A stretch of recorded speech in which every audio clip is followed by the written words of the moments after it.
લોકશાહીમાં જનસંપર્ક, કાર્યકર્તાઓ સાથે સંવાદ અને સેવાનું કામ એ સતત ચાલતી પ્રક્રિયા છે.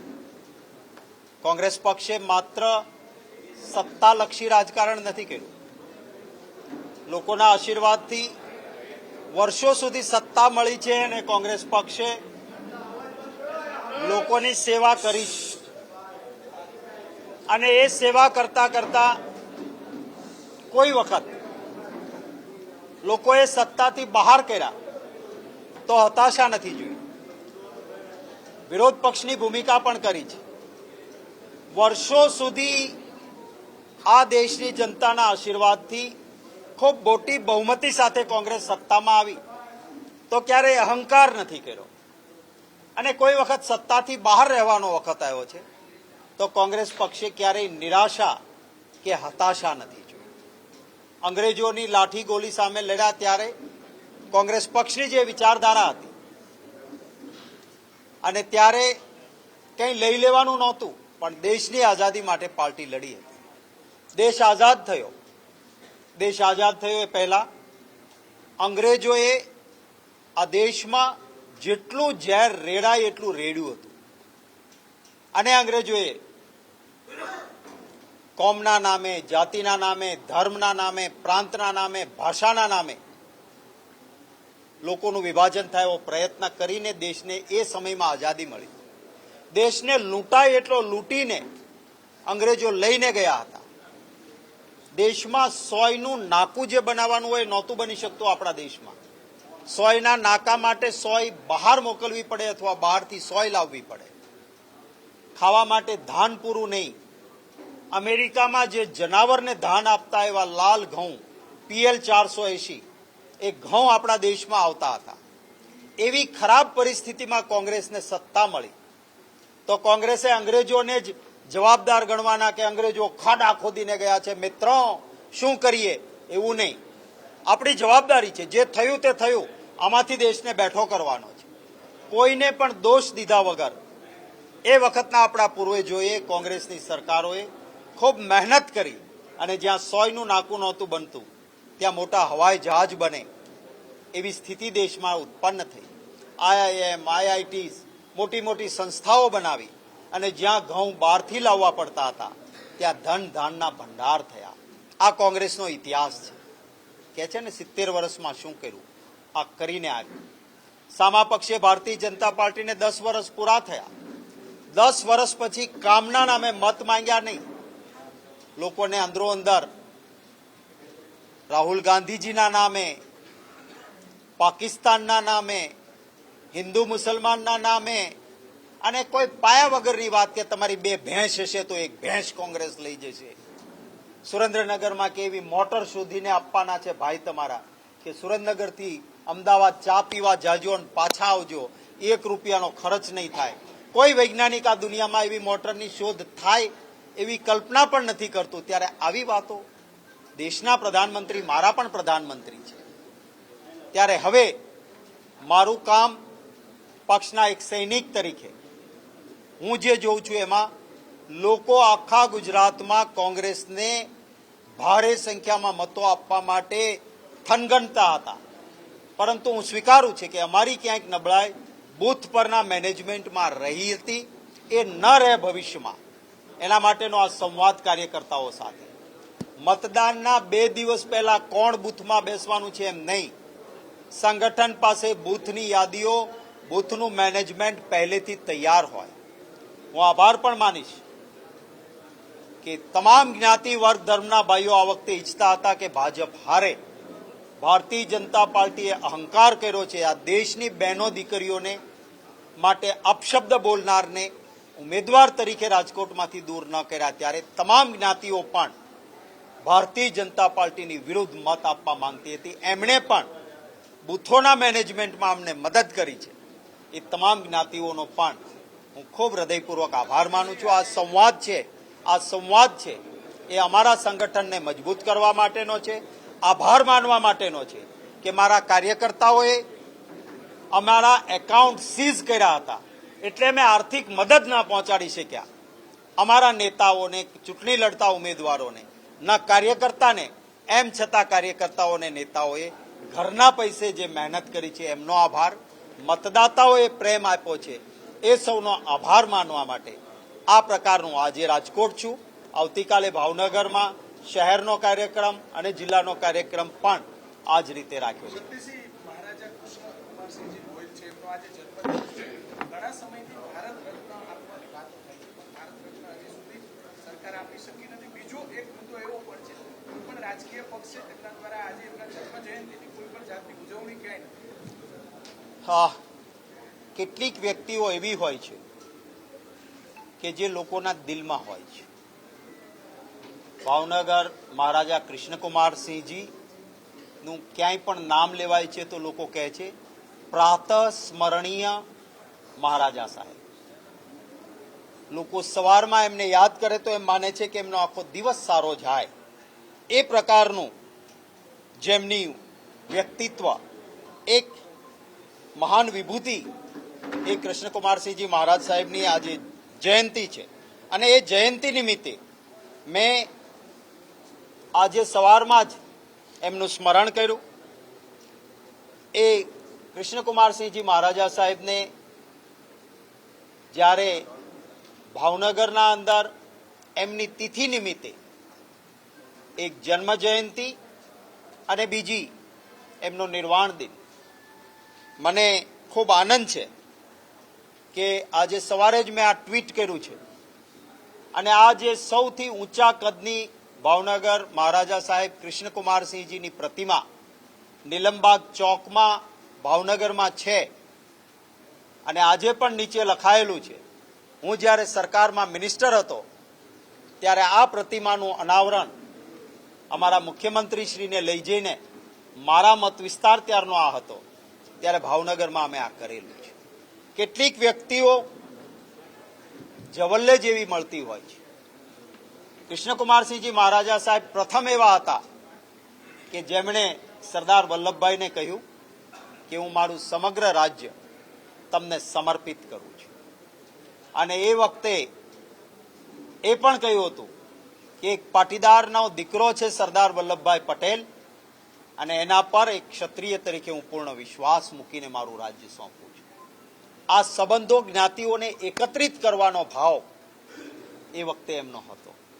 આજે વિભાજન કરવાની વાત મને કહેતા દુઃખ થાય છે કે ભારતીય જનતા પાર્ટી આ પ્રકારના રાજા મહારાજાઓના સમર્પણના બાદ લોક આક્રોશ ઉભો થયો તમામ જ્ઞાતિનો, કારણ કે રાજા મહારાજા રાજપૂતો નહીં, બધી જ જ્ઞાતિમાંથી ક્યાંય ના ક્યાંય નાના નાના રજવાડાઓ આપણા દેશમાં હતા. છતાં ભાજપનો જે અહંકાર હતો એ આજના દિવસે હું જરૂર કહીશ કે લોકો મહાન છે અને આ અહંકાર ચાલે નહીં. જે રીતના ભાજપના ધારાસભ્યો પત્ર લખી રહ્યા છે તંત્રથી કંટાળીને, આ ગંભીર બાબત કહેવાય, જેમ કે તેમની સરકાર છે છતાં પત્ર લખીને અધિકારીઓ લોકોના કામ નથી થતા કે વ્યવસ્થા નથી, એવા પત્રો ધારાસભ્યો દ્વારા લખવામાં આવ્યા. લોકશાહીમાં આખરે લોકોનો અવાજ સાંભળવો જોઈએ, જનમતને સન્માન કરવું જોઈએ.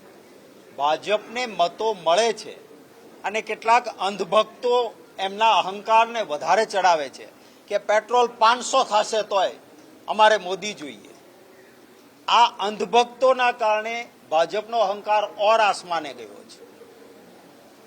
જે ધારાસભ્ય કે જે જનપ્રતિનિધિ, હું તો કહું છું પદ પર પણ ના હોય, પણ એક વ્યક્તિનો અવાજ ઉઠ્યો, તો રામના નામે આ મત લેનારાઓને મારે કહેવું છે કે ભગવાન શ્રી રામ વેશ પલટો કરીને ઝૂંપડે ઝૂંપડે અવાજ સાંભળવા જતા હતા, એટલે રામ રાજ્ય વખણાય છે. તમે રામના નામે મત લો છો, પણ રામ રાજ્ય કેવું હતું એનું અનુકરણ કરો છો ખરા?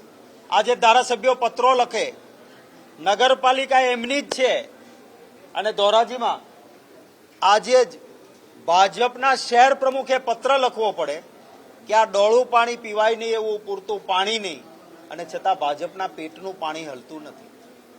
મીટરો મૂકવાતા ને, આ ચૂંટણી આવે એ પહેલા કરી દેવાતા ને, લોકો પાસેથી મત લઈ લેવાના ને પછી કોયડા મારવાના છે તમારે. એડવાન્સ પૈસા શું કામ ભરે લોકો? પ્રીપેડ મીટર શા માટે? અને પ્રીપેડ મીટર મૂકો એટલે એના પર જીએસટી લાગે, એ એડવાન્સ ભરવો પડે. ક્યાંય કોઈ કાયદો આની પરમિટ નથી કરતો કે હું ખર્ચ કરું નહીં એ પહેલા ટેક્સ ભરું. હું મારે આ કુર્તા લેવા જવો હોય, ખરીદ કરું ત્યારે જીએસટી લાગે, પણ મારે ભવિષ્યમાં કુર્તો ખરીદવાનો છે એટલે આજે જીએસટી ભરું. આવું ક્યાંય હોય ખરું? આ સ્માર્ટ મીટરોના નામે લૂંટ ચલાવવી છે, કારણ કે અદાણી પાસેથી મોંઘા ભાવે વીજળી લેવાની છે.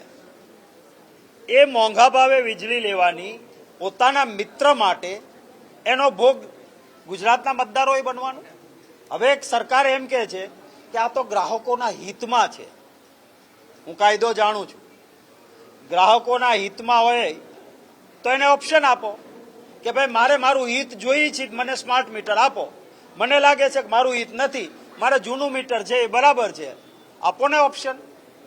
તો આ સ્માર્ટ મીટરના નામે પણ જે પ્રકારની પ્રવૃત્તિ ભારતીય જનતા પાર્ટી કરે છે એ ગુજરાતીઓ ઉપર અન્યાય છે. પરંતુ કહેવાય છે કે આખરે જનતાનો આક્રોશ જાગે ત્યારે ભલભલી સત્તા ભાગે. હવે થોડો આક્રોશ શરૂઆત થઈ હતી આ ચૂંટણીમાં, એટલે હવે કોઈ ભાજપનો નેતા મતદાન થયા પછી કહેતો નથી, જે પહેલા કહેતા હતા દરેક સીટ 5-5 લાખથી જીતશું. આવ્યું નિવેદન હવે કે 5-5 લાખથી જીતશું.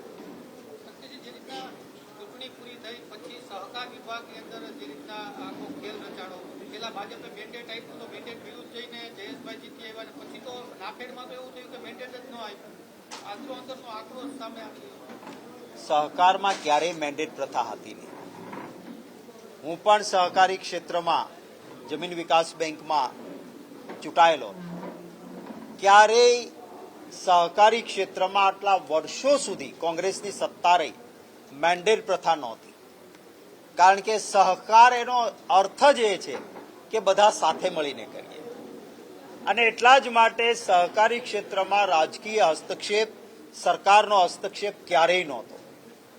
ભારતીય જનતા પાર્ટીના પ્રદેશ પ્રમુખે પહેલી વખત મેન્ડેટ પ્રથા કરી, દંડો ચલાવ્યો. કોંગ્રેસના કેટલાક સહકારી આગેવાનો કોંગ્રેસ છોડીને એટલે ગયા કે હવે મેન્ડેટ આવ્યો છે. આ સહકારી ક્ષેત્રમાં ગુજરાત આખા દેશમાં નમૂનેદાર, આપણી સહકારી પ્રવૃત્તિ આખા દેશમાં વખણાતી, એને કલંકિત કરવાનું કામ શરૂ થયું. હું અભિનંદન આપીશ. ભારતીય જનતા પાર્ટીમાં કેટલાકનો અંતરાત્મા જાગ્યો અને મેન્ડેટ બંધ કરવા પડે એવી મજબૂરી. કદાચ જૂના તમે ભાજપના પ્રદેશ પ્રમુખના થોડા સમય પહેલાના વિડીયો કાઢજો અને આ કેમેરાની આંખ પર ચલાવી શકાય તો ચલાવજો. એ કહેતા હતા કે હવે તો મેન્ડેટ જ સહકારમાં કરવો પડ્યો ને બંધ. તો આખરે જનતા અને લોકો, કાર્યકર્તાઓ, એનાથી અમે મોટા હોઈએ છીએ. પદ પર બેઠા પછી કોણ કાર્યકર્તા કોણ નેતા, હું ને હું ભ્રમરની જેમ કરે તો એનો અંત આવો જ હોય છે. Thank you.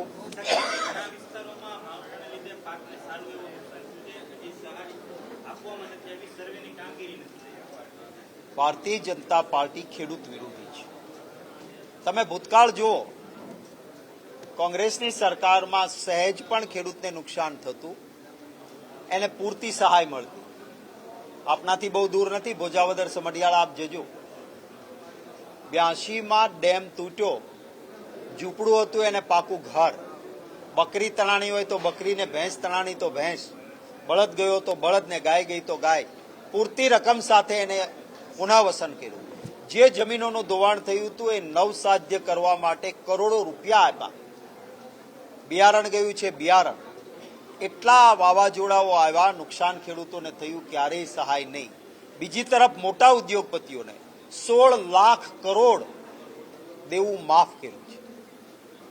જનતા જનાર્દનના દરબારમાં આ પ્રશ્નો છે, ત્યારે જરૂર મને વિશ્વાસ છે કે લોકો આ બધી જ બાબતો જોવે છે અને એ જ ભારતીય જનતા પાર્ટીની શાન ઠેકાણે લાવશે. હું કોંગ્રેસ પક્ષ તરીકે માંગ કરું છું કે જે આ વાવાઝોડાની અસર આવી એમાં ખેડૂતોને પારાવાર મુશ્કેલી પડી છે.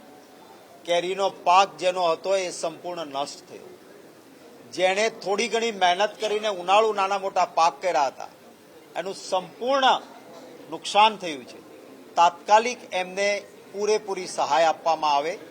ઘણું મોડું થઈ ગયું છે, કારણ કે ખેડૂત એવું કહેવાય છે કે ખોટ ખાઈ શકે, ખોટી ના થઈ શકે. આપણા સૌરાષ્ટ્રમાં કહેવાય છે નુકસાન થયેલું છે એમનામ નહીં રહેવા દે, એ તો એને દૂર કરીને બીજી તૈયારી પાકની કરવી પડશે. પછી સર્વે કરવા જાશો તો મળશે શું? માટે સરકારે તાત્કાલિક સર્વે કરી અને પૂરતી સહાય આપવી જોઈએ.